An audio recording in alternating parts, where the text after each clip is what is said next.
나는 경자, 65살이고 나는 휠체어에 앉아 13년 동안 내 의붓딸 민지를 키웠다. 그런데 민지는 내 친딸에게 돌보라고 해 라는 말을 남기고 내가 가진 모든 돈을 가져가서는 단 한 번의 미련도 없이 친엄마에게 돌아갔다. 나는 충격에 마비된 채 수년간 그녀의 식사를 준비하고 약을 챙기고 끝없는 진료 예약을 관리했던 부엌 식탁에 앉아 있었다. 사고 후 병원 침대에 누워있던 그녀의 부서진 몸을 들어 올려준 것도 나였고 그녀의 친엄마는 퇴원 서류에 서명하러 오지도 않았다. 나는 10여 년 넘게 내 팔과 마음에 그녀를 안고 돌보는 무게를 짊어졌고 나 자신을 위한 모든 계획을 포기했다. 그 세월은 새벽마다 해가 뜨기도 전에 일어나 그녀를 씻기고 시트를 갈아주고 치료 루틴을 챙기고 하루 일정을 준비했던 흐릿한 기억으로 남아있다. 그녀는 내 손이 이끌지 않으면 아무것도 할 수 없었기에 나는 매번 고통스러운 동작 하나하나를 도왔다. 13년 동안 나는 한 번도 휴가를 가지 않았고 다른 도시에 사는 언니를 한 번도 찾아가지 않았으며 내 자신을 위한 사치품 하나 사본 적이 없다. 남은 돈은 모두 특수식품, 맞춤 휠체어 수리, 끝없는 의료용품에 들어갔고 그녀의 친엄마는 여러 번 요청해도 한 번도 비용을 보태지 않았다. 민지의 아버지이자 내 고인이 된 남편은 갑작스런 심장마비로 세상을 떠나기 전 눈물로 그녀를 돌봐달라고 부탁했고 나는 의붓어머니의 사랑과 노력이 언젠가는 혈연의 간극을 메울 수 있으리라 믿으며 약속했다. 하지만 민지는 해가 갈수록 점점 차가워졌고 내 돌봄에 애정을 거두고 결정에 이의를 제기하며 결국 나를 자신을 살리기 위해 젊음을 바친 여자가 아니라 단순한 유급 노동자로 대했다. 그녀는 타인 앞에서 나를 경자라고 부르기 시작했고 엄마라는 단어를 지어내며 내가 한 모든 것을 없던 일로 하고 나를 친엄마의 임시 대역죄물로 자리매김하려 했다. 내 존재를 그녀의 삶에서 너무도 쉽게 지워버리면서도 매일 아침부터 밤까지 단 한 번의 불평도 없이 내 헌신을 당연하게 요구하는 모습에 나는 놀랐다. 마치 자신을 위해 고용된 하인처럼 무기한 봉사하는 게 내 몫인 양 점심을 한 숟가락씩 떠먹여주고 물을 건넸을 때 그녀가 아무렇지 않게 아빠가 결혼한 여자일 뿐이지 내 진짜 가족은 아니야 라고 경멸스럽게 말할 때 그 말은 얼음처럼 내 마음을 꿰뚫었다. 내 허리와 관절이 수년간 그녀의 무거운 몸을 들어 올리느라 쑤시고 붓는 고통은 어디에도 항변할 틈이 없었다. 그녀가 통화할 때마다 친엄마를 칭찬하며 여전히 아름답고 생기 넘친다 고 말할 때마다 사고 후 그녀를 버린 여자가 아무것도 하지 않았음에도 칭송받는 것 같아 속이 뒤틀렸다. 어느 날 밤 그녀는 남은 재산과 가족 명의의 재산을 모두 친엄마 이름으로 바꾼다고 선언했다. 남편이 세상을 떠난 뒤 밀린 청구서를 막기 위해 내가 투잡을 뛰며 지켜낸 것임에도 불구하고 말이다. 나는 그동안 내 노후 자금을 다 써가면서도 한마디 감사 인사도 듣지 못했지만 언젠가는 내 희생을 사랑과 헌신의 증거로 인정받으리라 믿었다. 그러나 그녀는 결코 그러지 않았다. 민지는 언제나 나를 대체자, 진짜 가족이 돌아오기 전까지의 임시 보호자로 여겨왔다는 것을 그녀의 오만하고 당연하다는 듯한 미소에서 깨달았다. 할 만큼 했잖아요. 상속은 피가 이어져야죠. 어느 날 저녁 그녀는 TV에서 눈도 떼지 않은 채 차갑게 말했다.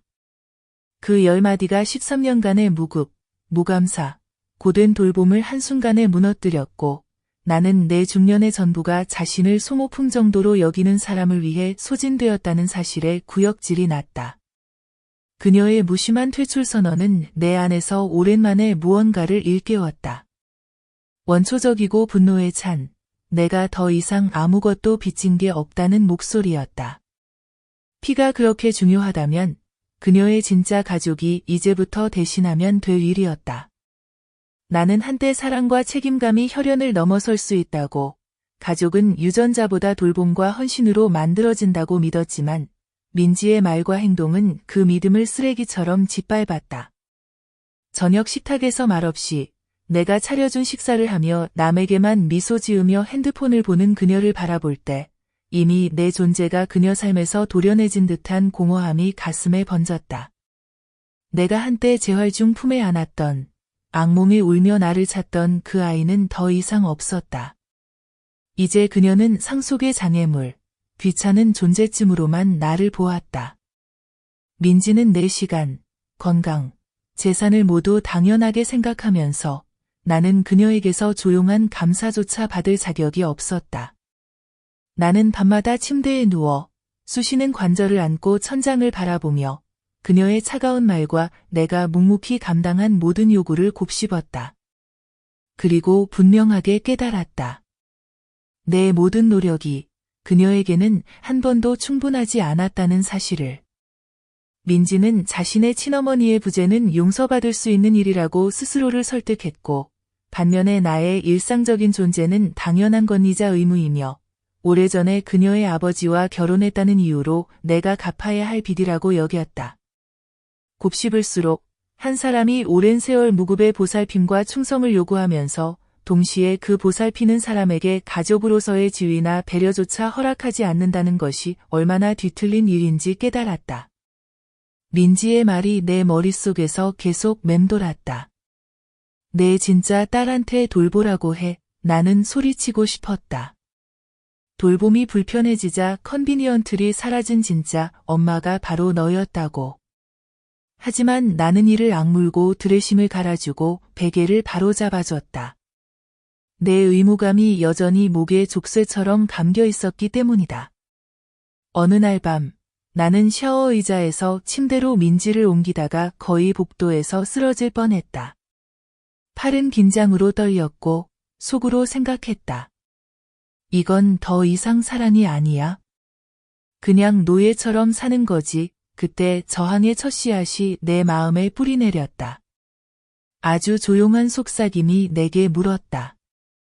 이 여자가 나에게 아무것도 돌려주지 않고 멸시만 하면서 내 삶을 다 짜낼 때까지 내가 얼마나 더 이 상황을 허락할 것인지.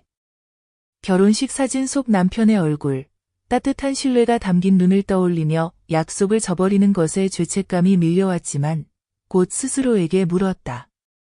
과연 남편이 더 이상 나를 인간으로 여기지 않는 아이를 위해 내 건강과 행복을 희생하길 바랐을까? 민지의 배은망덕함은 이제 잔인함으로 번졌고 내가 경계선을 긋거나 내 남은 자율성을 되찾지 않는 한 상황은 더 나빠질 것임을 알았다.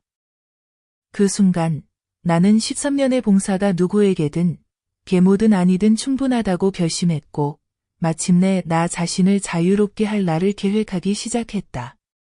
13년 동안 매일 아침 5시면 어김없이 쑤시는 몸을 이끌고 일어났다. 민지는 나 없이는 아무것도 할 수 없었고 그녀에겐 손가락 하나 까딱하지 않고 연락 한 번 없는 친모가 있었지만 그 오랜 세월 내내 딸이 다묘라도 필요한지 묻는 일조차 없었다. 나는 침대에서 욕실로 다시 침대로 민지를 옮기며 무릎을 찌르는 날카로운 통증을 무시했다. 그녀의 몸무게는 해마다 내 힘이 나이와 과로로 약해질수록 더 무겁게 느껴졌다. 민지가 턱이 아프다며 요구하는 대로 모든 음식을 잘게, 부드럽게 썰어 준비하는 법을 익혔다. 하지만 그녀의 의료 기록에는 끝도 없는 상상 통증과 불편함을 뒷받침하는 소견이 단 한 번도 없었다. 나는 옛 친구들과 커피 한잔 하거나 교회 모임에 나가는 것도 멈췄다. 민지는 항상 돌봄을 필요로 했고 혹시라도 내가 그녀를 혼자 두었다가 이웃들에게 무관심한 사람으로 비난받는 일이 생길까 두려웠기 때문이다. 명절마다 나는 가족들이 모이는 모습을 바라보며 성인 여성을 한 숟가락씩 떠먹였다. 민지는 적응 도구 사용을 거부하며 내가 그 일을 하기 위해 존재한다며 질문이나 지체 없이 그녀의 필요를 채우는 것이 내 일이라고 주장했다. 민지의 아버지는 내 노후를 위해 작은 저축을 남겼지만 나는 거의 대부분을 그녀의 특수치료 장비와 방문 도우미 비용으로 써버렸다.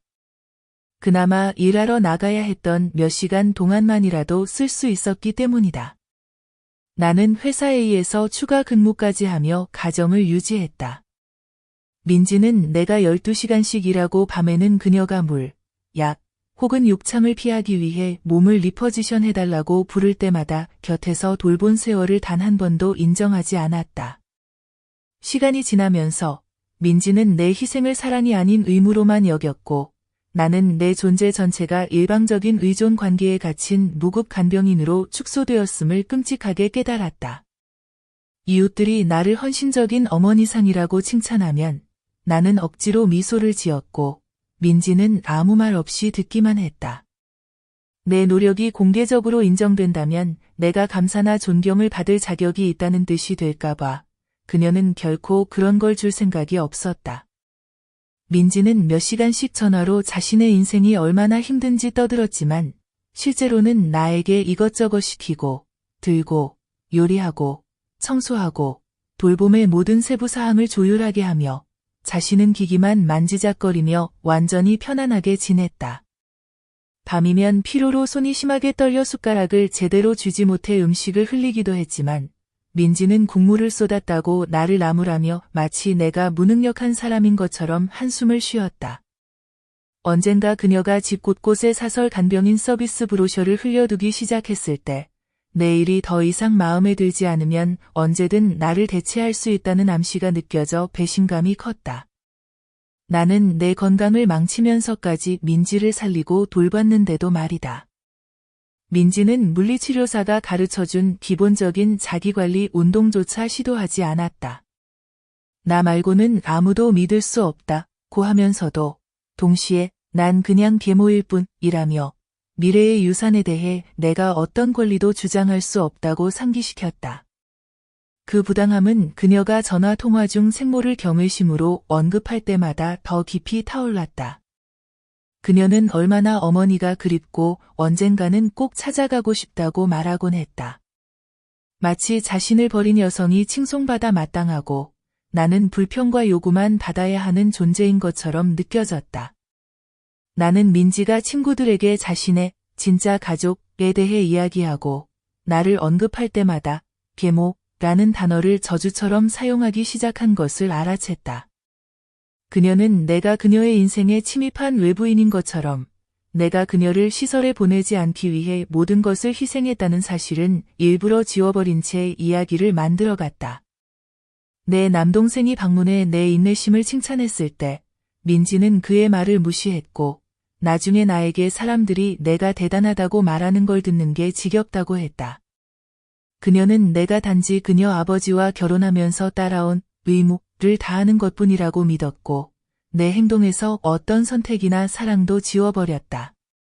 어느 오후 내가 그녀의 다리 지지대를 조정하고 있을 때 문득 깨달았다.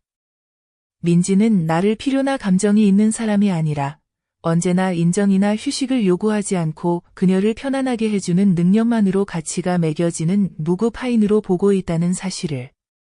나는 수년 전 오직 민지를 돌보는 것이 내 신성한 책임이라고 믿었기에 결혼 제안을 거절했던 기억이 떠올랐다.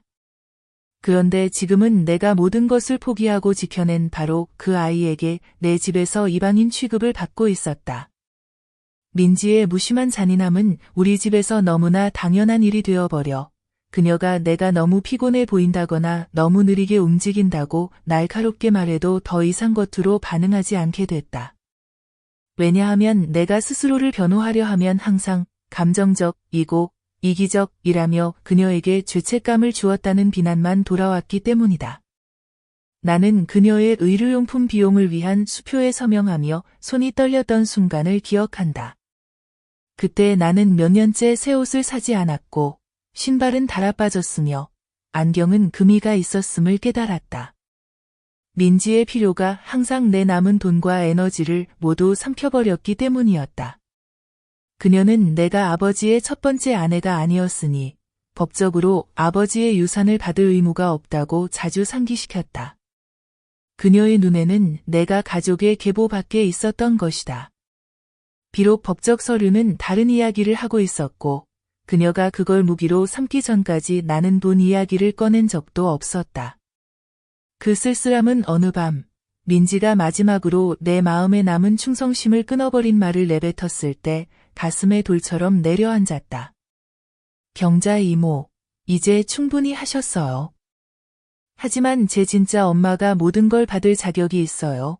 그 말은 내가 수년간 의심하면서도 믿으려 하지 않았던 사실을 확인시켜 주었다.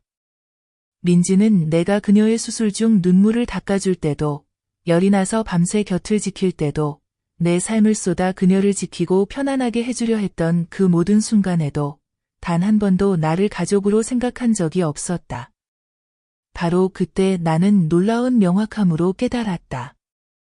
나는 죄책감, 사랑, 의무로 내 스스로를 13년간 감옥에 가두어 왔으며 내 자유의 열쇠는 줄곧 내 손 안에 있었다는 사실을. 민지는 아무런 예고도 없이 저녁 식사 중 자신의 결정을 발표했다.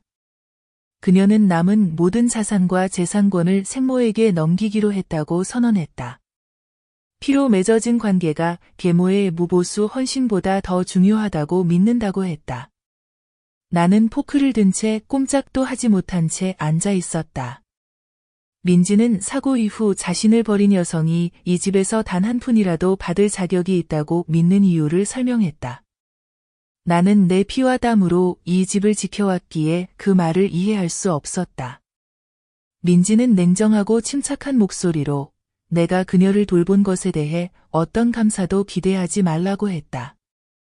그녀의 관점에서는 나는 단지 그녀 아버지와 결혼해 그의 수입을 누린 몇 년에 대한 빚을 갚았을 뿐이라고 했다. 그의 갑작스런 죽음 이후 우리 둘만 남겨진 이 집에는 미납된 청구서와 빛바랜 사진들만 가득했다. 나는 패렴이 그녀의 남은 움직임마저 앗아갈까 밤새 숨소리를 지켜본 수많은 밤을 떠올렸다. 민지는 그 어떤 희생도 사랑이나 가족이 아닌 그저 자신의 삶에 잠시 머무는 존재가 져야 할 의무로만 여겼다. 그녀는 새로 작성한 법적 문서 어디에도 내 이름이 등장하지 않을 거라고 했다. 그녀의 말에 따르면 오직 혈육만이 내가 10년 넘게 보살피고 청소하고 간병하고 요리했던 이 집을 상속받을 자격이 있다는 것이다. 민지는 주저함이나 후회 없이 자신에게 생명을 준 진짜 엄마에게 감사하며 그 유대를 반드시 기려야 한다고 말했다. 그러나 내가 모든 걸 희생해 지켜온 이 집에서 지워지는 내 마음은 한 번도 묻지 않았다. 나는 그녀 아버지의 마지막 부탁이 자신의 딸을 내 딸처럼 지켜달라는 것이었다는 걸 기억했다. 점점 더 절망감이 밀려왔다. 민지는 그 모든 세월을 충성이나 사랑의 증거가 아니라 내가 이 집에서 결코 누리지 못한 특권에 대한 상환으로만 여겼다는 사실을. 이 집에는 요구와 외로움만이 남아 있었다. 그녀는 자신의 생모에 대해 마치 그 여자가 사고 당시 조용한 희생자였던 것처럼 이야기했다. 하지만 그 생모가 병원에서 의사들이 간절히 부탁하며 중요한 시술 동의를 구했을 때조차 방문을 거부했다는 사실은 결코 인정하지 않았다.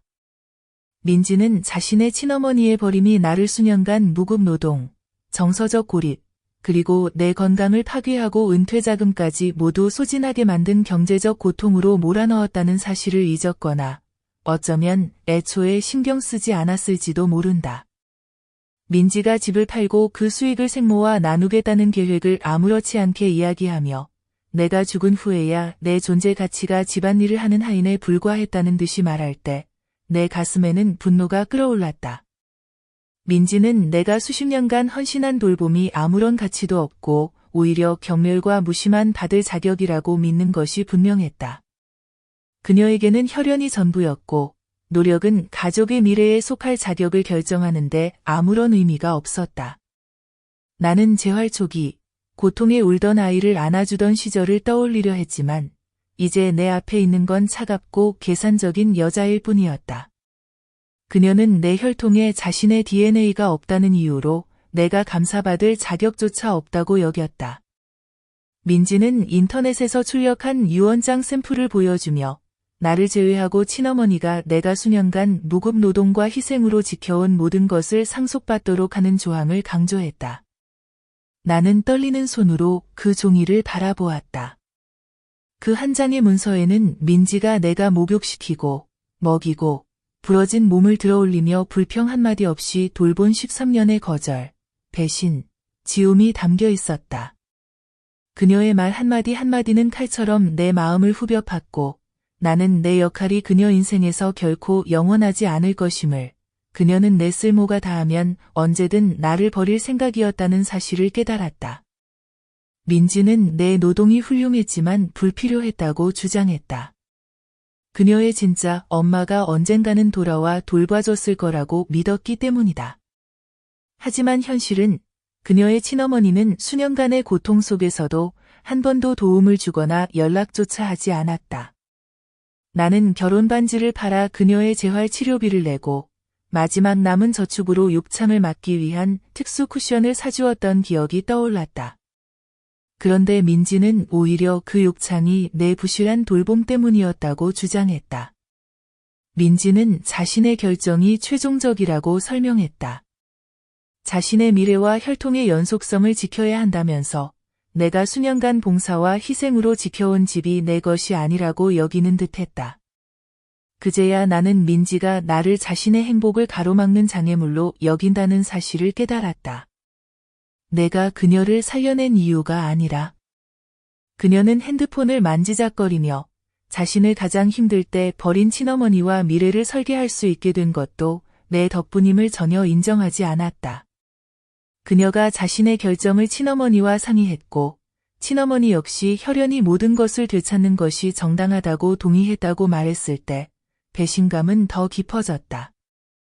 나는 이웃들 앞에서 민지의 친어머니를 여러 번 변호했던 기억이 떠올랐다. 그녀가 멀리할 만한 이유가 있다고 감쌌지만 이제 와서야 그 여자가 단 한 번도 미안하다는 말조차 하지 않았음을 알게 되었다. 민지는 내게 내가 받은 것은 그녀의 아버지와의 결혼에서 얻은 것이 더 많다며 내가 돌봄으로 준 것보다 사랑과 충성심이 법적 문서와 재산 가치로만 계산될 수 있다고 여겼다. 우리의 대화가 끝난 뒤에도 그녀의 말이 내내 머릿속을 맴돌았다. 이제 충분해요, 경자. 나머지는 진짜 가족의 몫이에요. 그녀가 휠체어를 타고 멀어지는 모습을 멍하니 바라보며 그녀는 자신이 단지 사실을 말했을 뿐이라고 생각했겠지만 그 말은 내게 평생의 희생에 대한 감정적 추방 선고였다. 그날 밤 침대에 누워 천장을 바라보며 그녀를 침대로 옮기느라 여전히 쑤시는 근육을 느끼면서 내 안에서 무언가가 아주 깨끗이 부서져 나가는 걸 느꼈다. 이제 더 이상 민지에게 아무런 빚도 없다는 사실이 오히려 안도감으로 다가왔다. 13년의 헌신이 남긴 것은 배신뿐이었고 나는 다시는 그녀를 들어 올리지 않으리라는 것을 알았다. 이제 진짜 엄마가 드디어 자신이 버린 딸을 책임질 차례였다. 민지는 이웃들에게도 계산적으로 말을 전했다. 내가 그녀 인생에 불필요한 존재임을 강조하고 친어머니만이 존경과 상속을 받을 자격이 있다고 홍보했다. 그녀의 마음속에서는 혈연이 버림을 정당화하고 돌봄은 아무런 의미도 없었다.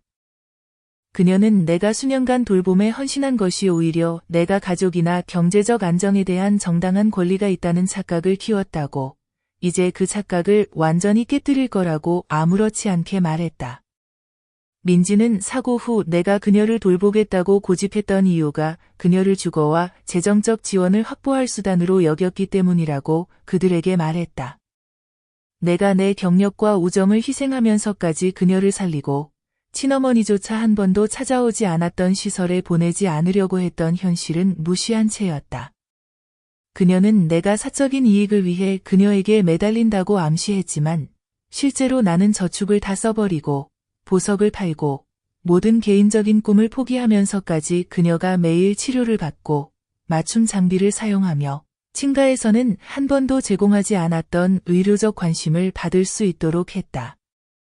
민지의 말은 이웃들 사이에 빠르게 퍼졌고 한때 나의 헌신을 칭찬하던 그들은 이제 내가 예전처럼 이타적인 보호자인지 아니면 장애 여성을 이용해 개인적 안락을 추구하는 기회주의자인지 확신하지 못한 채 조심스럽게 대하기 시작했다. 장을 보고 돌아올 때마다 그들의 시선이 무겁게 느껴졌고 만약 내가 질투나 통제적인 행동으로 친어머니를 내쫓은 것이 아니라면 왜 민지의 진짜 엄마가 그렇게 오랫동안 그녀의 삶에서 배제되었는지에 대한 속삭임이 들려왔다. 민지는 누구에게나 내가 진정한 부모가 아니라 집과 아버지의 남은 재산에 접근하는 것을 잃을까 두려워 권한을 내려놓지 않는 과도한 계모라고 말했다. 나는 한 번도 내 소유라고 주장한 적이 없었는데도 말이다. 그녀는 내가 차갑고 소유욕이 강하다고 묘사하며 내가 그녀가 친어머니와 다시 연결되도록 격려한 적이 없다고 했지만 나는 그 여성을 우리 집에 여러 번 초대했고 그녀는 너무 바쁘다, 거나 너무 멀다, 는 모호한 변명만 할 뿐이었다. 민지는 내가 혈연이 아니라는 점을 강조하며 마치 그 말 한마디로 내가 그녀를 휠체어에서 들어올리고 상처를 닦아주고 그녀가 시설에서 비참하게 지내지 않도록 내 건강을 희생해온 세월이 무의미하다고 말하는 듯했다. 이웃들은 내 미래 계획에 대해 조심스럽게 질문하기 시작했고 민지가 세상을 떠난 후 내가 가족 재산의 일부를 기대하는 것은 부적절하다는 뉘앙스를 풍겼다. 그들 생각에는 오로지 혈연만이 아버지의 유산을 물려받을 자격이 있었다. 민지는 친어머니가 딸의 회복에서 배제되어 얼마나 감정적으로 고통받았는지 이야기하며 이런 대화를 부채질했다. 그러나 그녀의 어머니가 스스로 수년간 자취를 감췄고 나는 어떤 지원도 없이 모든 위급 상황을 감당했다는 사실은 편리하게 빠뜨렸다. 나는 민지가 옆집시 부인에게 내가 수년간 간병을 했다고 해서 감사 인사 이상의 것을 기대할 자격이 있다고 착각하는 내가 안쓰럽다고 말하는 것을 들었다. 하지만 그녀는 사적으로 그런 감사의 말을 한 번도 한 적이 없었다. 민지는 내가 놓아주고 자신만의 삶을 찾아야 한다고 주변에 설명하기 시작했다. 이제 진짜 가족이 내가 10년 넘게 혼자 감당해온 임무를 대신할 수 있으니 내가 여전히 그녀의 간병에 집착하는 것은 건강하지 않다고 믿었기 때문이다. 그녀는 심지어 지인들에게 내가 전문 간병인을 거부한 이유가 성스러운 계모로 보이는 통제력과 관심을 즐겼기 때문이라고 암시했다. 내 지침과 희생을 이기적이고 조작적인 증거로 바꾸어 버렸다. 그녀의 말의 부당함이 내 마음을 핥히었고 나는 친어머니에게 방문해달라고 애원했던 수많은 순간을 떠올렸다. 하지만 나는 침묵으로 일관하는 그녀 대신 2배로 일하며 민지의 늘어나는 의료비를 감당했다. 민지는 이웃의 친척에게 내가 그녀가 친어머니와 연락하는 것을 금지했다고 말했는데 이는 내가 오랜 세월 두 여성 모두에게 무시당하면서도 그 관계를 회복하라고 격려했던 사실을 완전히 지워버리는 명백한 거짓말이었다. 민지는 내가 완전히 배제당해도 아무도 의문을 제기하지 않도록 사회적 기반을 다지고 있다는 것이 분명해졌다. 내가 결국 떠나거나 탈진해 쓰러지면 그녀는 나를 유급 간병인이나 지금껏 아무것도 하지 않았던 가족들로 대체할 수 있었다. 민지는 내가 한밤중에 그녀를 옮기다 탈진해 입원한 적이 있다는 사실도 의사의 권고를 무시하고 24시간 만에 다시 돌아와 그녀를 돌봤다는 사실도 언급하지 않았다. 그녀는 내 존재가 자신이 참아야 했던 부담인 것처럼 행동했지만 내가 있었기에 그녀는 여전히 자신의 집에서 살 수 있었고 과로에 지친 시설 직원들은 내가 해온 수준의 관심을 절대 제공하지 못했을 것이다.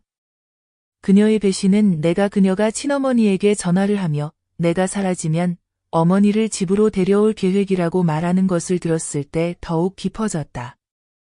나는 그들의 머릿속에서 내가 민지의 생존에 내 인생을 쏟아부은 사람이 아니라 장애물이 되어버렸음을 확인했다.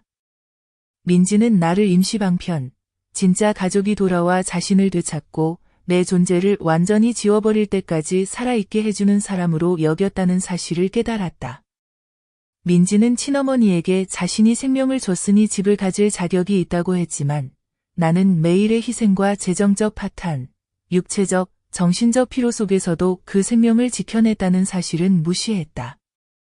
그녀는 내가 합리적이고 현실적이니 곧 이해하게 될 것이라고 자랑했지만 그녀의 말은 내가 그녀와 그녀 아버지의 마지막 부탁에 대해 남아있던 모든 충성심을 조금씩 깎아내리고 있었다. 13년간 한결같이 돌봐온 끝에 조종적인 침입자로 그려지는 수치심은 너무 깊이 타올라 민지의 배은망덕이 처음 드러났을 때 왜 진작 떠나지 않았는지 스스로에게 묻게 되었다. 민지는 친구들에게 자신과 생모가 정당한 유산을 함께 누릴 미래를 고대한다고 말했고, 그동안 내가 그녀가 그런 미래를 꿈꿀 수 있을 만큼 살아남도록 보살핀 세월에 대해서는 이런 반구도 하지 않았다. 그 순간 나는 민지의 이야기에서 내가 완전히 지워졌음을 알았고, 그녀가 자신의 선택의 무게를 결코 되돌릴 수 없도록 이해하게 만들 계획이 마음속에서 차갑게 굳어지는 첫 불씨를 느꼈다. 민지의 배신은 어느 밤, 그녀가 생모와 통화하며 나를 집에서 쫓아내는 일이 얼마나 쉬울지 웃으며 이야기하는 것을 엿들었을 때 절정에 달했다. 나는 13년간의 무급 노동으로 건강을 망치고 내 삶의 모든 기회를 케어기빙에 바쳤음에도 불구하고 법적 권리가 없다는 이유로 집에서 내쫓기 쉬울 거라고 그녀는 말했다. 그녀는 마치 내가 언제든 해고할 수 있는 고용인인 양 말했고, 왜 내가 이토록 오랜 세월이 지난 후에도 감사나 배려를 기대하는지 어이없다는 듯이 생모에게 전했다. 내가 그녀의 부서진 몸을 들어 올리고 감염을 간호했던 세월이 의미 없는 제스처였던 것처럼 내 청춘과 경제적 안정을 바친 희생이 아니라는 듯이 말이다. 민지는 내가 혈연이 아니기에 그들의 계획에 도전할 자격이 없다고 생모에게 상기시키며 그녀의 생모가 돌아오기 전 내가 간호사, 부모, 보호자의 역할을 맡을 수밖에 없었던 사실은 편리하게 잊었다. 나는 민지가 내가 떠난 뒤 생모를 집에 들일 계획을 상세히 말하는 동안 복도에서 심장이 쿵쾅거리는 채로 얼어붙어 서 있었다. 가족이 함께 사는 것이 당연하다며 나 같은 외부인은 원래 살던 곳으로 돌아가야 한다고 주장했다. 그녀의 말은 내가 수년간 억눌러온 의심을 모두 확인시켜 주었고 그녀가 단 한 번도 나를 진짜 가족으로 본 적이 없으며 진짜 가족이 돌아올 때 버려질 대체품에 불과하다고 여겼음을 증명했다. 민지는 내가 유산의 일부를 받을 자격이 있다고 믿을 거라며 비웃었고 무급 돌보미 집과 가족의 유산을 지킨 내 공헌을 도덕적, 법적으로 인정받을 근거가 된다는 생각을 조롱했다. 나는 민지의 차가운 무관심이 순간의 실수가 아니라 단연간 내면화된 특권의식과 자신을 위해 모든 것을 희생한 여성에 대한 공감의 완전한 결여의 결과임을 깨닫고 손이 떨리는 것을 느꼈다.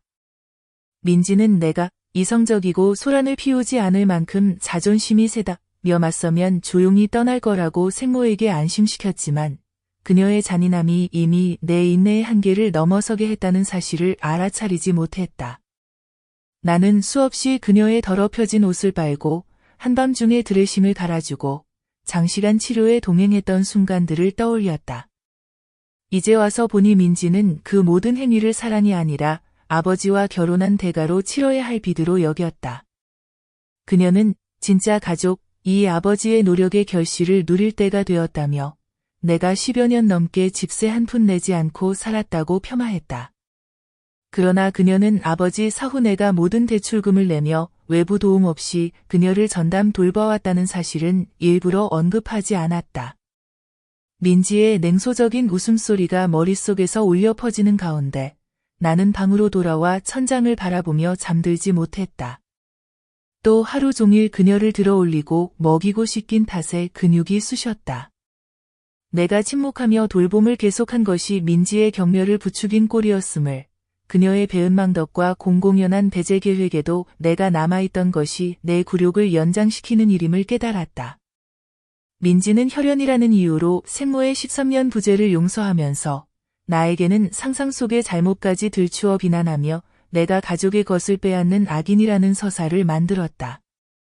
한때는 민지가 내 희생을 사랑과 헌신의 증거로 봐주길 바랐지만 그녀의 웃음은 그것이 선물이 아닌 빚갚음에 불과하다고 여긴다는 사실을 명확히 했다. 나는 더 이상 머무른다면 내 굴욕만 길어질 뿐임을 깨달았다. 민지의 배신은 그녀의 말과 행동이 점점 노골적이고 날카로워지던 수주 동안 내 마음속에서 조용히 자리 잡던 결심에 마지막 불을 붙였다. 내 분노는 차갑고 의도적인 결심으로 변해 그녀가 내 마지막 자존심마저 빼앗기 전에 내 삶을 되찾기로 했다. 나는 몰래 퇴거 계획을 세우기 시작했고 밤늦게 법적 서류를 검토하며 민지의 생가족이 이제 공식적으로 그녀의 돌봄 책임을 진다는 사실을 확인했다. 예전에 내 고생을 듣고 방 한 칸을 내주겠다고 했던 먼 조카에게 연락해 잠시 머물 곳이 필요할지도 모른다고 간단히 설명했다. 민지의 배신에 대한 자세한 이야기는 꺼내지 않았다. 그 말 자체가 아직 아물지 않은 상처를 다시 헤집는 것 같았기 때문이다. 매일 아침 나는 아무 일도 없었던 것처럼 일상을 계속했다. 민지를 들어올리고 식사를 준비하고 휠체어 설정을 세심하게 조정하는 일에 변함없는 정성과 정확함을 쏟았다. 하지만 내면에는 마침내 더 이상 이용당하지 않기로 결심한 여인의 차분함이 점점 커져가고 있었다.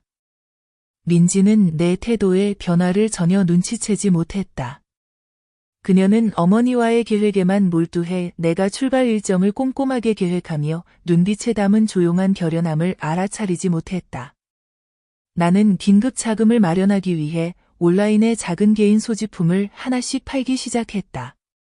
충분한 돈을 확보하지 않고서는 독립적으로 살아갈 수 없다는 것을 알았기 때문이다. 민지와 그녀의 어머니가 내가 없는 동안 떠안게 될 혼란을 헤쳐나갈 동안 나는 스스로 살아갈 준비를 해야 했다. 매일 저녁 나는 지친 몸으로 방에 돌아와 늘어나는 준비 목록에 할 일을 하나씩 지워가며 사랑과 보살핌이 내게 칼날이 되어 돌아온 집에서 벗어나 자유를 향해 한 걸음씩 다가가고 있음을 스스로에게 상기시켰다. 나는 식사 시간에 민지와 잡담을 나누지 않았다. 그녀의 형식적인 질문에는 짧고 무표정한 대답만 했다. 내 안에서 몰아치는 폭풍을 감추며 그녀가 내 침묵을 순종으로 오해할 것임을 알았다. 하지만 그것은 곧 그녀의 세계가 송두리째 흔들리기 전의 고요함이었다. 나는 고통스럽게 깨달았다. 민지에게 혈연은 집착이었고 그녀는 나를 고인의 유언을 이행하는 하인으로만 볼 뿐이었다. 오직 내가 떠나야만 그녀가 오랜 무시와 착취의 결과를 마주하게 될 것임을 이해했다. 그날 밤 민지를 위해 마지막으로 세탁한 빨래를 개며 나는 속삭였다. 13년의 보살핌이면 상상 속 빚에 대한 대가는 충분하다. 그리고 마침내 나를 짓눌렀던 의무의 무게가 어깨 위에서 조금씩 걷히기 시작했다. 다음 날 아침, 나는 조용히 숨겨두었던 장신구, 유품, 적은 저축을 꺼내며 반격을 시작했다. 민지는 내가 대놓고 움직이면 자신이 짜놓은 이야기에 균열이 생긴 것을 눈치챌 것이기에 나는 최대한 은밀하게 행동해야 했다. 민지는 내가 없어진 뒤 집을 어떻게 꾸밀지 생모와 휴대폰으로 웃으며 이야기했고 내가 이 집에서 그녀의 안락과 생존을 위해 모든 것을 희생한 존재였다는 사실은 한 번도 묻지 않았다. 나는 결혼 반지를 가장 먼저 팔았다. 그 반지는 내가 한쪽만 짊어진 약속의 상징이었고 민지의 무관심과 배신으로 이미 더럽혀진 사랑의 증표였다. 전당포 점원이 지폐를 세는 모습을 보며 나는 아무런 슬픔도 느끼지 않았다. 나는 비밀리에 접근할 수 있는 모든 자산을 현금화했다. 경고 없이 떠나지 않으면 민지가 점점 커지는 권리의식을 무기 삼아 나를 가족이라는 명목 아래 영원히 이 집에 가두려 할 것임을 뼈저리게 알았기 때문이다. 민지의 아버지는 딸이 유일하게 요양시설을 막아주는 사람에게 법적 위협과 감정적 협박을 일삼는 여자로 클 줄은 상상하지 못했다. 하지만 나는 더 이상 그의 기억에 얽매여 민지가 내 삶에서 나를 완전히 지우려는 준비를 하는 동안 묵묵히 고통받을 수 없었다. 나는 조카에게 다시 연락해 몇 주 내에 도착할 것임을 확인했다. 민지와 그녀의 생모가 더 이상 인정을 받을 자격도 감사를 받을 자격도 없다고 여긴 돌봄을 나에게 강요하지 못하도록 하기 위해서였다. 나는 매일 민지에게 식사를 내주고 치료 장비를 기계적으로 조정했다. 내면에서는 그녀의 말이 되풀이되며 내 마음을 더욱 굳게 했다. 그녀에게는 혈연이 버림받음의 정당화였고 무보수 헌신은 오직 삭제되어야 할 대상일 뿐이었다. 민지는 점점 더 많은 것을 요구하기 시작했다. 내가 떠난 뒤 잘 관리된 딸로 생모가 돌아갈 수 있도록 좋아하는 음식을 만들고 마사지 시간을 늘리라고 했다.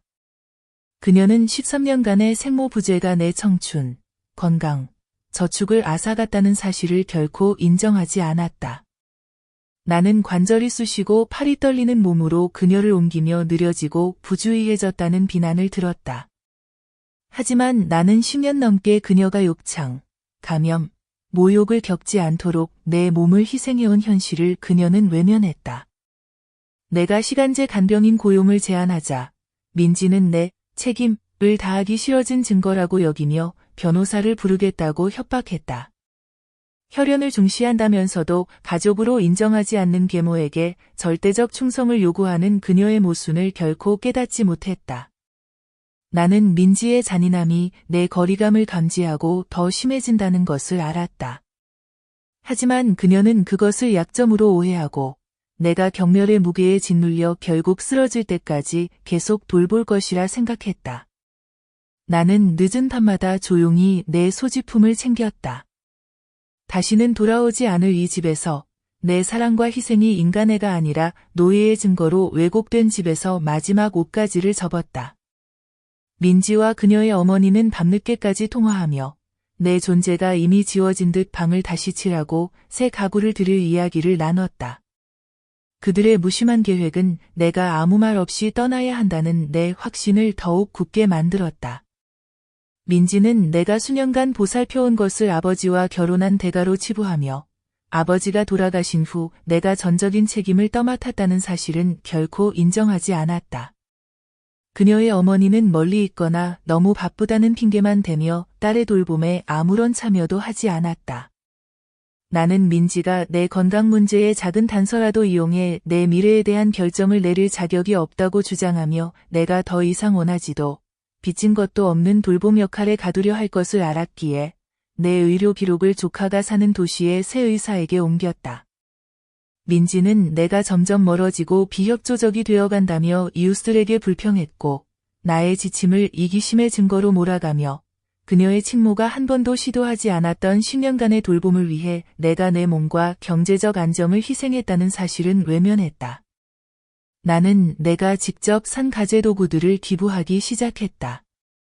내가 떠난 뒤 민지가 내 흔적을 조롱거리로 삼을 것을 알았기에 그녀가 내 퇴장을 아버지 유산에서 외부인의 마지막 제거로 축하할 때 어떤 흔적도 남기고 싶지 않았다. 매일 밤 나는 그녀의 가장 날카로운 말들, 이제 그만하면 됐어요.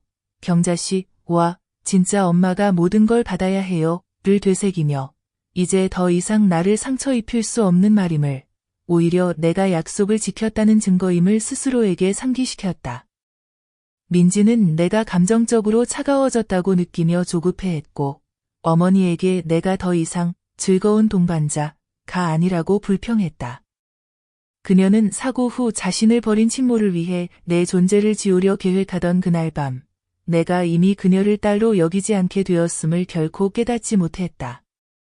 나는 내내 스스로에게 13년간의 무급 돌봄, 고립, 경제적 파탄이 그녀 아버지의 기억에 대한 어떤 상상 속의 빚보다 충분히 갚은 것이라 말하며 다시는 민지나 그녀의 친모가 내 삶의 단 하루라도 더 이용하도록 두지 않겠다고 다짐했다.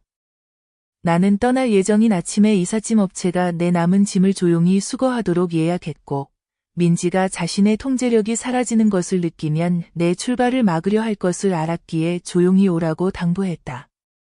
민지는 내 계획을 전혀 눈치채지 못했고 친모가 구원자의 역할을 하는 미래를 상상하며 내 수년간의 희생이 몇 번의 팬놀림으로 존재조차 지워질 수 있다고 믿는데 몰두해 있었다. 그녀의 무심한 잔혹함에 더 이상 충격받지 않았다. 민지의 혈연 집착이 가족 외의 인간성을 보지 못하게 만들었고 그녀를 감사와 공감 능력이 없는 사람으로 바꿨다는 진실을 받아들였기 때문이다. 그날 밤 마지막 짐을 싸며 나는 슬픔이나 망설임이 아니라 내 인생의 가장 좋은 시절을 삼키고 고통과 배신만 남긴 이 집을 떠나려는 깊고도 고요한 평온만을 느꼈다. 민지는 내가 끝없는 의무로 여겨온 역할에서 조용히 물러나는 기색을 느끼자 본색을 드러냈고 내가 그녀의 집에서 허락받은 모든 것 이후 가장 취약한 시기에 그녀를 버린다고 비난하기 시작했다. 그녀는 친모에게 내가 늘어나는 24시간 돌봄 요구를 거부하며 일부러 그녀의 돌봄을 방해한다고 말했고 내가 단 하루의 휴식이나 불평도 없이 13년간 신체적, 정서적 노동을 바쳤다는 사실은 편리하게 외면했다. 내가 밤마다 그녀의 일상에 관여를 줄이자 민지는 나를 방임으로 몰아가며 부작위에 의한 학대로 사회복지기관에 신고하겠다고 협박했다. 내가 아주 작은 경계를 주장하자마자 수십 년간 쏟아온 희생이 사라진 것처럼 행동했다. 그녀는 아버지와의 결혼이 내게 준 기회에 내가 감사하지 않는다며 내 무급 돌봄과 경제적 기여를 내가 결코 갚을 수 없는 비드로 왜곡했다. 나는 혈연이 아니라는 이유였다. 민지는 내가 유산을 탐내서 원망과 분노에 차 있다고 이웃들에게 말했고 10년 넘게 친가족이 부재한 동안 내가 혼자 그녀를 살린 사실은 무시한 채 돈에만 집착하는 외부인으로 나를 몰았다. 심지어 내가 그녀의 유산을 받을 수 없다는 사실을 깨닫고 복수심에 돌봄을 줄였다고까지 암시하며 자신의 적대감과 경멸을 정당화했다. 민지는 내가 모르게 우리의 대화를 녹음하기 시작했고 내 지침이 날카로운 반응으로 이어지는 순간을 잡아내가 언어폭력을 행사하고 집에 있을 자격이 없다고 보여주려 했다. 그녀의 냉담한 무관심과 계산된 모욕에 수년간 침묵해온 나를 말이다. 민지는 내가 계모로서 그녀에게 져야 할 의무라 믿는 돌봄 수준을 유지하지 않으면 당국에 의해 강제로 쫓겨나게 하겠다고 협박했다. 이 호칭은 오직 봉사를 요구할 때만 꺼내고 유산이나 법적 인정이 언급될 때는 편리하게 버렸다. 민지는 내가 감정적으로 멀어지고 있다.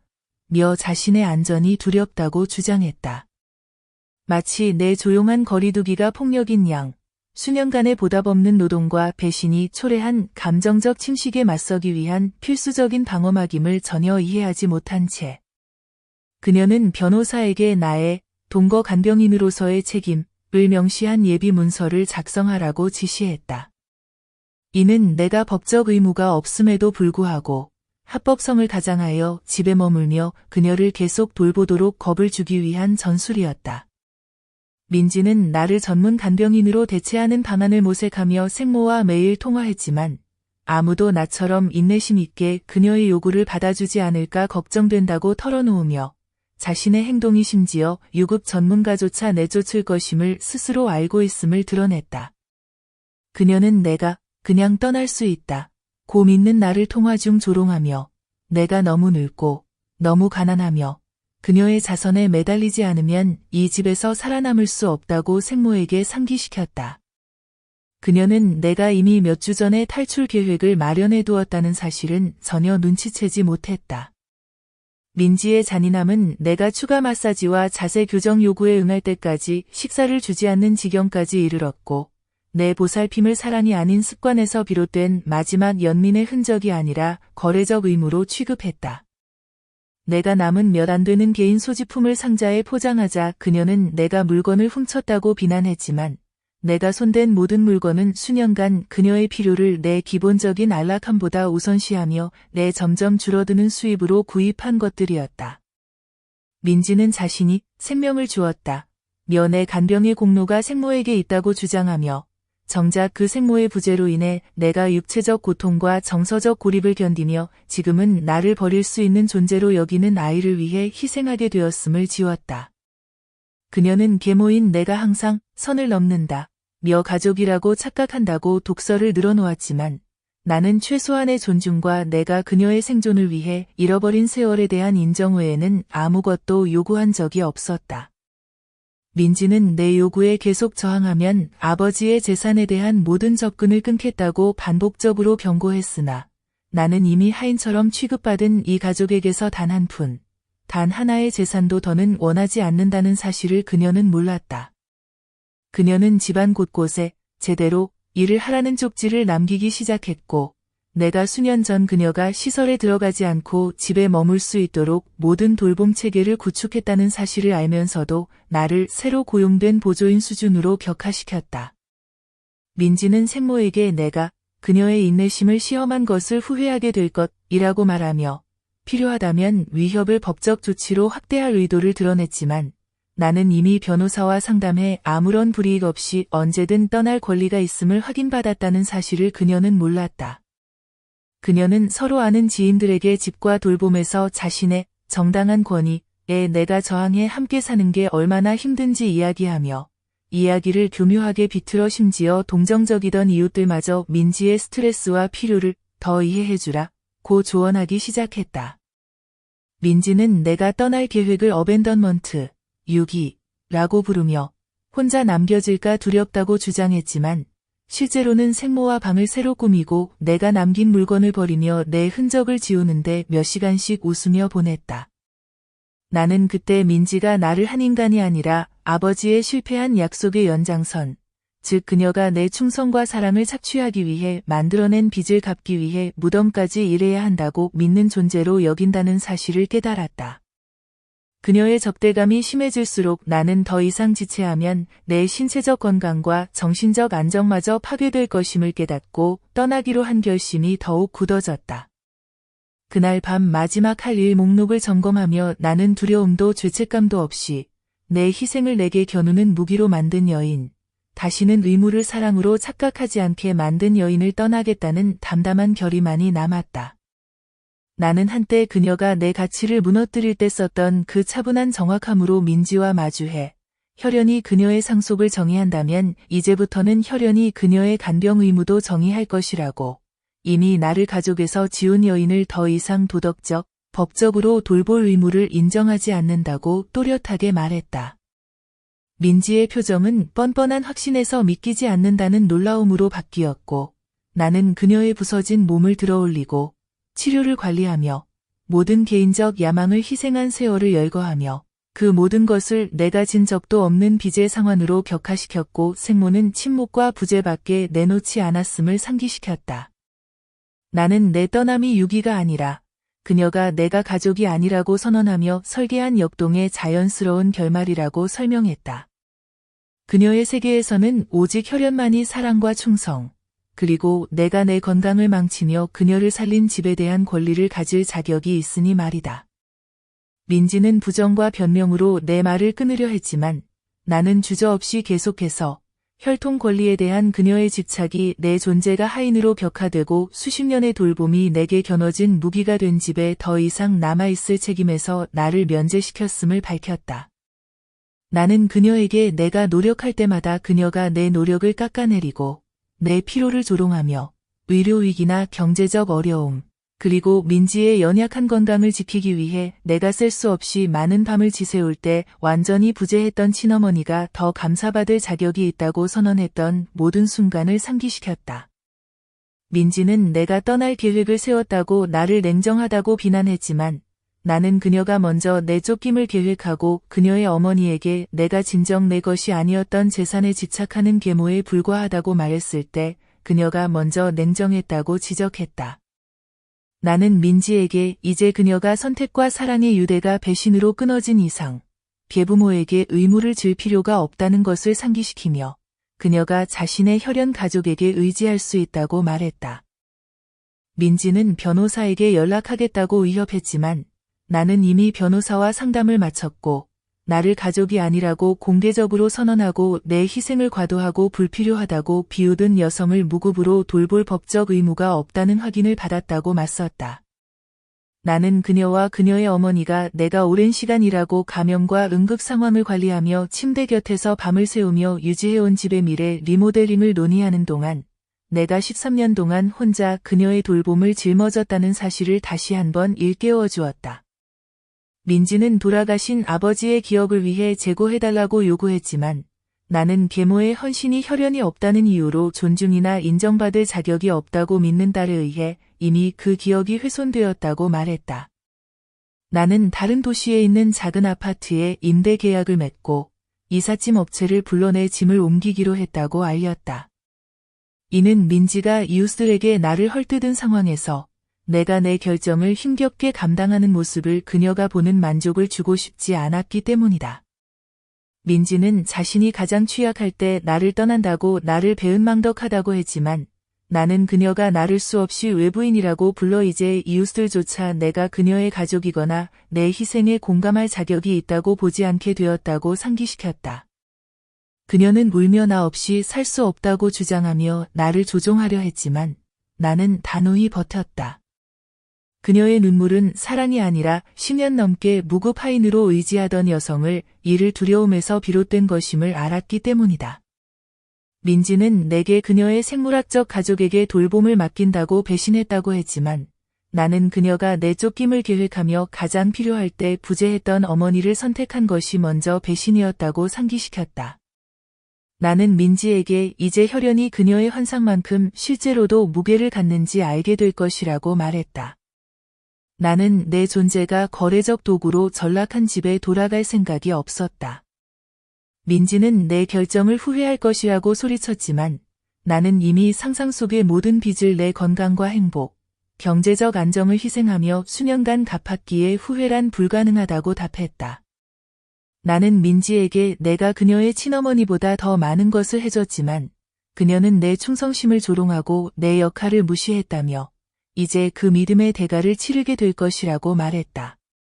민지는 내가 장애인을 버렸다고 동네에 알리겠다고 위협했지만 나는 13년 동안 내내 지켜본 이라면 누구나 그녀의 거짓말을 간파하고 내 떠남이 배신이 아니라 생존임을 이해할 것이라고 말했다. 나는 민지에게 이제 그녀의 친어머니가 내 청춘을 삼켜버린 밤샘과 육체노동, 감정적 고통을 감당해야 한다고 했다. 그녀의 세계에서는 혈연만이 사랑과 의무의 척도였으니까. 민지의 목소리는 떨렸고 그녀는 내가 잔인하다고 비난했지만 나는 내가 관리한 집에서 내 쫓김을 계획하고 내 출발을 비웃으며 그녀의 어머니와 웃던 것이야말로 잔인함이라고 상기시켰다.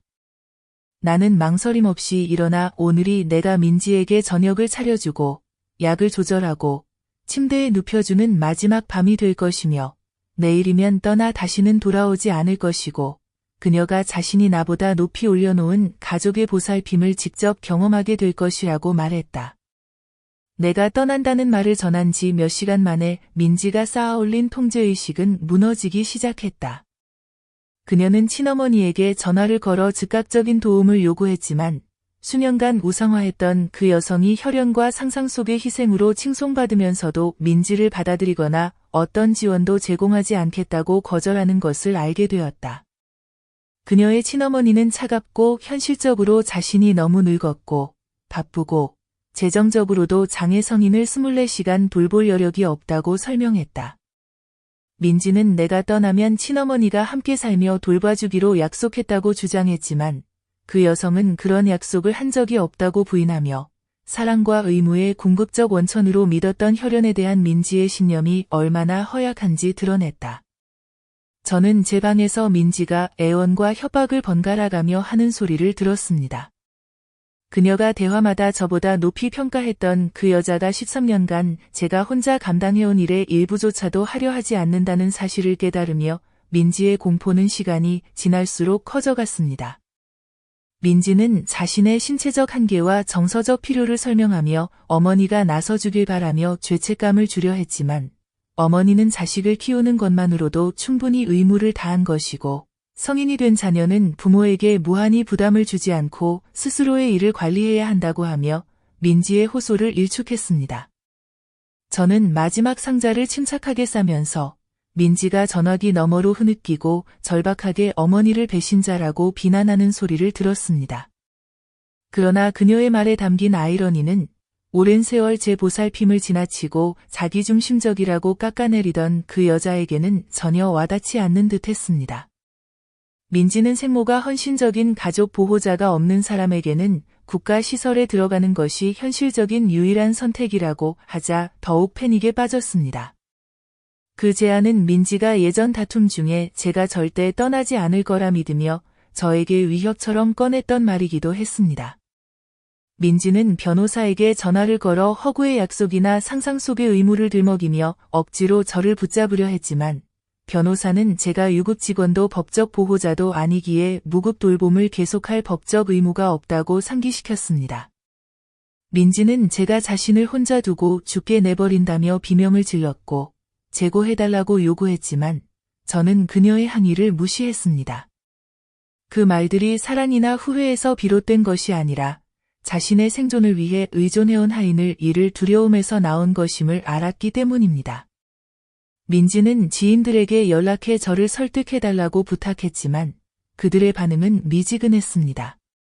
그들은 이미 제가 민지를 위해 모든 것을 희생하는 모습을 지켜봤고 이제 그녀의 조종을 있는 그대로 알아차렸기 때문입니다. 민지는 저를 잔인하다고 비난했지만 저는 침착하게 그녀에게 당신이 나를 외부인이라 선언했으니 더 이상 충성이나 보살핌을 기대할 권리를 포기한 것이라고 상기시켰습니다. 저는 이삿짐 서비스와 최종 일정을 조율하고 조카의 빈방이 준비됐는지 확인했습니다.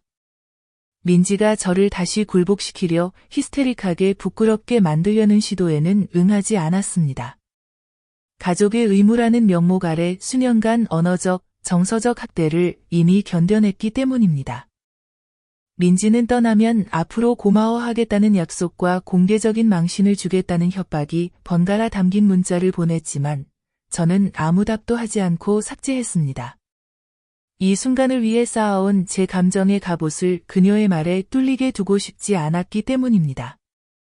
민지는 마지막으로 생모에게 다시 전화해 도움을 청했지만 그 여자는 단호하게 거절하며 계모란 언제나 임시적 존재일 뿐이고 혈연이 아닌 사람이 영원히 충성할 거라 믿은 민지가 어리석었다고 상기시켰습니다.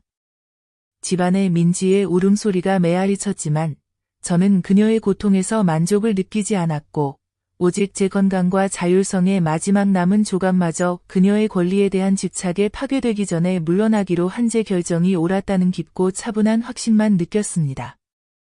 민지는 마지막으로 제게 아버지의 기억을 배신한다고 비난했지만 저는 침착하게 그가 제게 부탁한 것은 딸을 돌보라는 것이지 제 인생을 망치라는 것이 아니었으며 저는 이미 상식적으로 기대할 수 있는 것 이상으로 그 약속을 지켰다고 상기시켰습니다.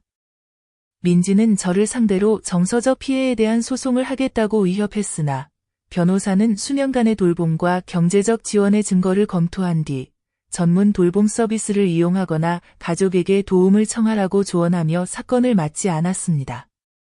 민지는 흐느끼는 사과와 제 노력에 대한 새삼스러운 감사의 메시지가 담긴 음성 메시지를 남기기 시작했지만 저는 그것이 진정한 감사를 가장한 또 다른 통제 시도임을 알아챘습니다. 진정한 감사는 생존이 위협받는 순간에만 찾아오는 것이 아니기 때문입니다. 민지의 마지막 조종 시도는 이웃에게 전화를 걸어 제게 부탁해달라고 하는 것이었지만 그 이웃은 민지가 저를 가족으로 인정하지 않는 모습을 너무 많이 봤다며 그녀의 마음이 진심이라고 믿지 못하겠다며 거절했습니다. 저는 망설임 없이 짐을 다 쌌습니다. 민지의 갑작스러운 취약함은 사랑의 증거가 아니라 죄책감과 의무감 때문에 제가 영원히 곁에 있을 거라 믿었던 환상이 무너진 것임을 알았기 때문입니다.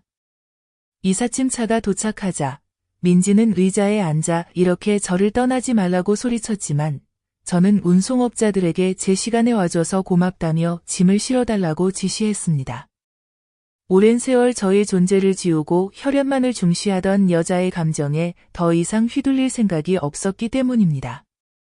저는 마지막으로 민지에게 혈연이야말로 내가 수년간 외쳐온 신념이었다고 이제야 내가 깎아내리고 버린 계모 없이 그 혈연이 과연 내 필요의 무게를 감당할 수 있는지 직접 확인하게 될 것이라고 상기시켰습니다.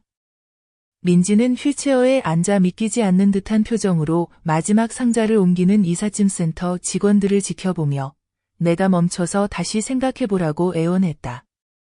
그녀는 혈통에 대해 했던 잔인한 말들을 진심이 아니었다고 주장했지만 나는 멈추거나 대답하지 않았다. 그녀가 어머니와 함께 내 쫓김을 계획하며 웃는 소리를 너무 많이 들었기 때문이다. 이제 그 어머니는 민지를 받아주기를 거부했다. 민지는 크게 울며 내가 자신을 혼자 죽게 내버려둔다고 소리쳤지만 예전에 내가 단지 임시 보호자일 뿐이며 때가 되면 친가족이 내 자리를 대신할 것이라고 했던 현실을 외면했다. 그리고 이제 아무도 그녀가 당연히 내 몫이라 여겼던 짐을 짊어지려 하지 않는 순간이 찾아온 것이었다. 민지는 어머니에게 계속 전화를 했지만 음성사서함에 절박한 도움 요청만 남길 뿐 아무런 답도 받지 못했다. 나는 그녀가 우상처럼 여겼던 여자가 지난 세월 내가 불평도 보상도 바라지 않고 감당해온 책임을 떠맡을 생각이 전혀 없다는 사실을 뼈저리게 깨달았다. 민지는 이웃들에게 나를 공개적으로 망신주겠다며 소리쳤지만 그 위협이 헛된 것임을 나는 알고 있었다.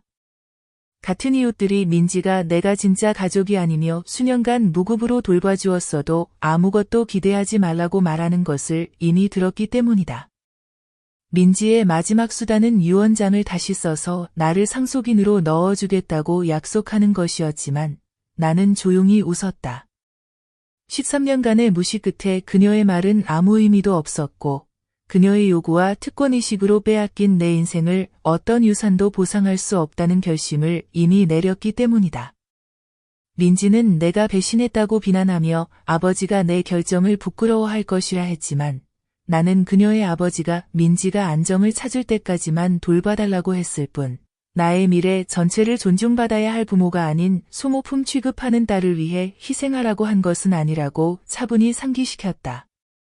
민지는 나를 유기 혐의로 고발하겠다고 협박했지만 나는 이미 법률 자문을 통해 계모로서 집에 남거나 추가 돌봄을 제공할 의무가 없음을 확인했다.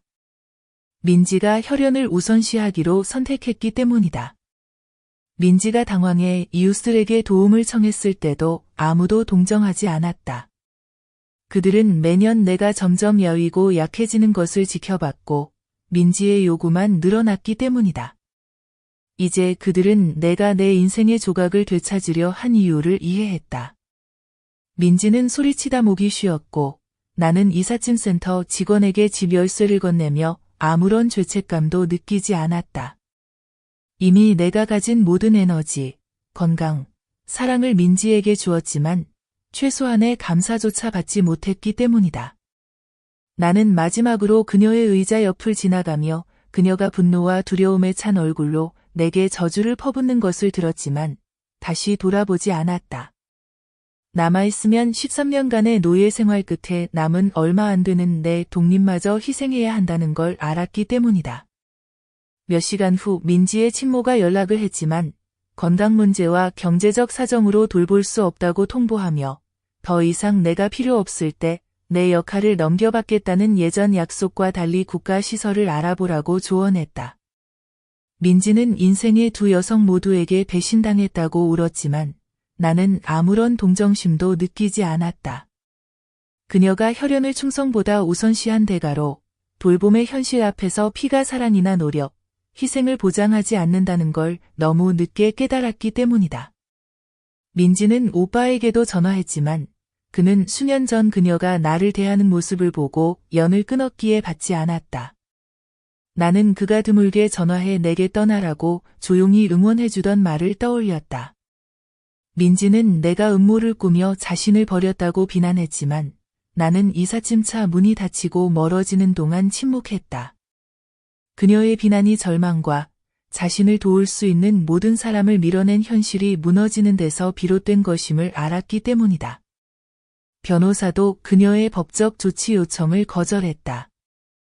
내가 남아있을 의무가 있다는 서면 계약이 없고 민지가 공개적으로 내가 가족이 아니라고 선언했으므로 전문 돌봄인을 고용하거나 시설에 입소하라고 조언했다.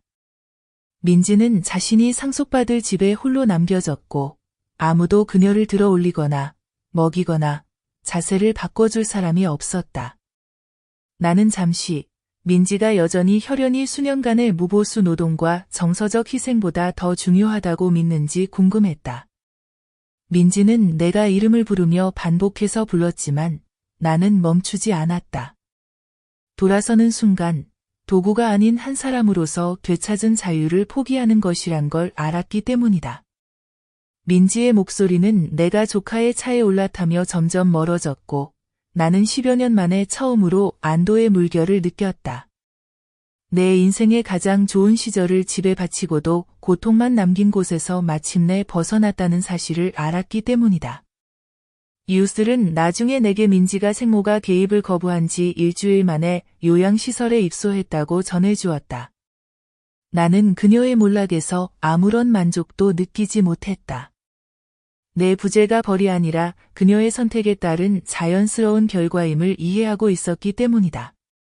민지는 시설에 들어가서도 배신당했다는 울부짖음을 멈추지 않았고 직원들은 그녀가 가족에게 버려졌다고 끝없이 불평하는 것을 참아주었지만 그녀가 혈연이 전부라고 주장함에도 불구하고 왜 친어머니가 한 번도 방문하지 않는지 조용히 의문을 품었다고 한다. 이제 나는 13년 동안 내 모든 움직임을 규정했던 의무감에 무거운 짐 없이 아침을 맞이한다. 마침내 내 건강, 내 저축, 내 자아 전체를 소진시켰던 역할의 사슬을 끊었기 때문이다.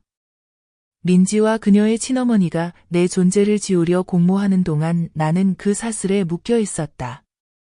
나는 오랫동안 사랑만으로도 의붓자식의 격려를 감사함으로 바꿀 수 있으리라 믿었지만 민지는 어떤 사람들은 당신의 인류애를 모두 고갈시키면서도 피를 나누지 않았다는 이유로 묵묵히 고통받아야 한다고 믿게 만든다는 사실을 내게 가르쳐 주었다. 민지는 내가 진짜 가족이 아니라고 10년 넘게 상기시키면서도 누구도 그녀를 위해 기꺼이 감수하지 않았던 희생을 요구했다.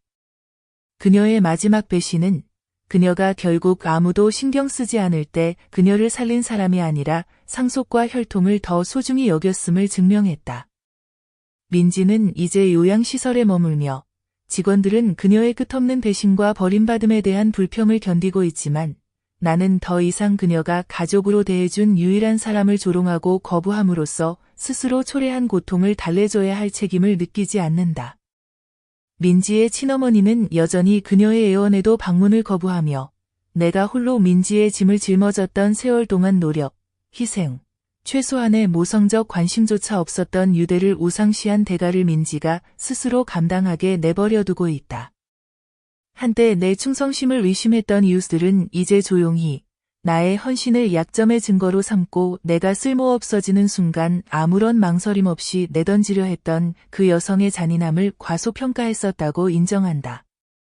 나는 이제 조카의 집에서 혈연을 증명할 필요 없이 존중과 친절, 품위를 받으며 살아가고 있고 가족이란 피가 아니라 행동으로 만들어진다는 사실을 배웠다. 민지는 한때 내가 그녀의 아버지와 결혼했으니 내 인생을 빚졌다고 말했지만 이제 나는 오히려 내가 그녀에게 안락함, 안전, 존엄을 제공하며 내 꿈을 희생했던 모든 순간을 빚졌던 쪽이 민지였음을 안다. 내가 그 집을 떠나면서 나를 외부인으로만 보려 했던 이에게 내 가치를 증명해야 한다는 믿음도 함께 버렸다. 그리고 마침내 빼앗겼던 자유와 평화, 자율의 세월을 되찾을 수 있었다. 민지는 진짜 가족이 나타나 자신이 받을 자격이 있다고 여긴 모든 것을 제공해 줄 것이라 믿었지만 혈연만으로 수십 년의 부재를 보상할 수 없고 무조건적인 충성은 자신이 하찮게 대한 이에게 요구할 수 없다는 사실을 너무 늦게 깨달았다. 나는 민지를 찾아가거나 연락할 계획이 전혀 없다. 이제 나는 그녀의 아버지에게 진 빚을 이미 몇 배로 갚았다는 걸 알게 되었고 내 침묵을 약함으로 내 희생을 노예처럼 여겼던 여성에게 내 인생의 단 1초도 더 내어주지 않을 것이다.